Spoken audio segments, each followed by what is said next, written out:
drop everything that doesn't serve you, put yourself first. Textbooks and motivational gurus love this advice. They say follow Maslow's hierarchy, fulfill your safety needs first.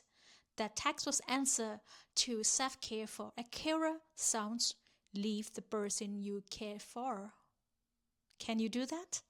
No, you can't. That's why you are here. Your definition of self-care, of what serves me, is fundamentally different from the general public.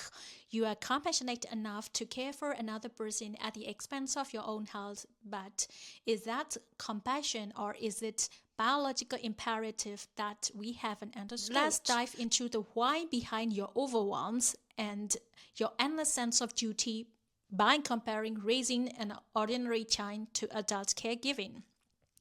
The hard truth is, raising a typical child feeds your soul despite some challenges, whereas caring for an adult drains it.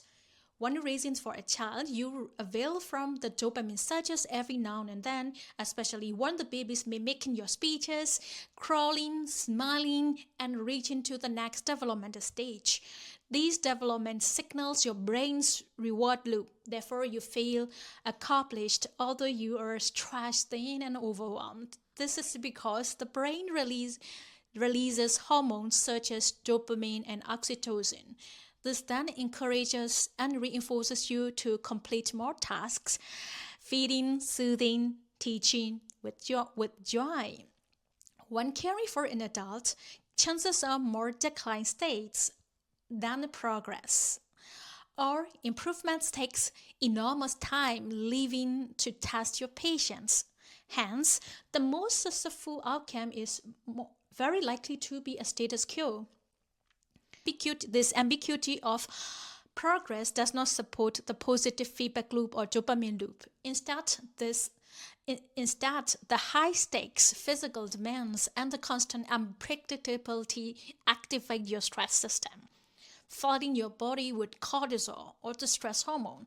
This comparison clearly shows the immediate gratification and hopes in the baby care and the chronic vigilance and constant survival mode in adult care.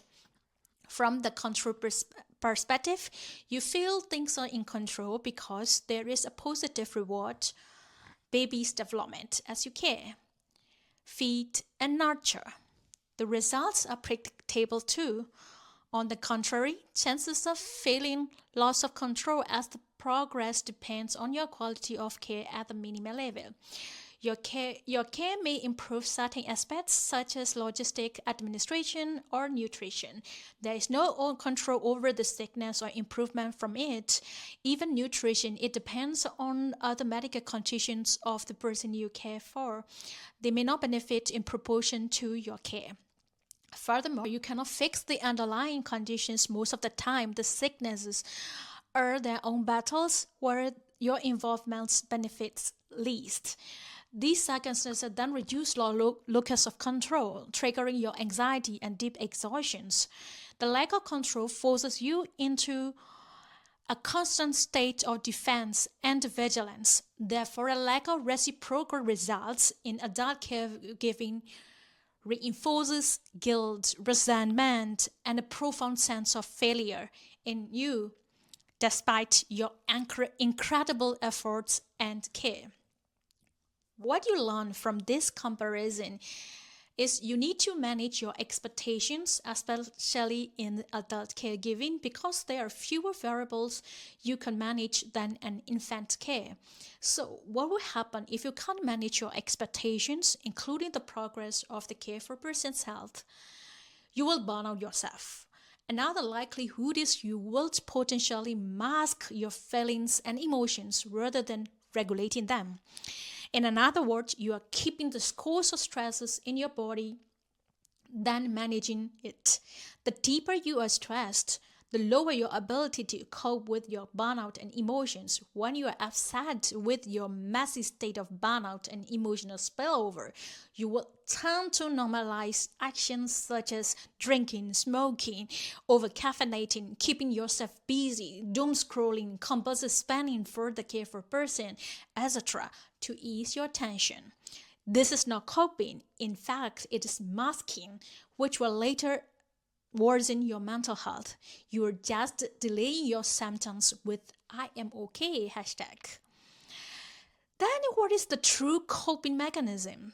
True coping involves successfully managing the tasks while maintaining a relatively stable baseline of physical and mental health, often by regulating stress hormones like cortisol or utilizing robust support systems.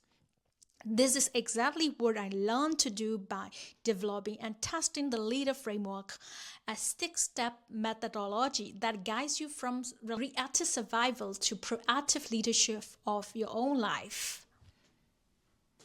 In my free webinar, Awaken the Leader in You from Burnout, I'll share how this framework gave me a way out of burnout. You will learn how to hold on to your peace when chaos is crashing down, set boundaries that actually stick, and are practical in caregiving. Start reclaiming yourself now.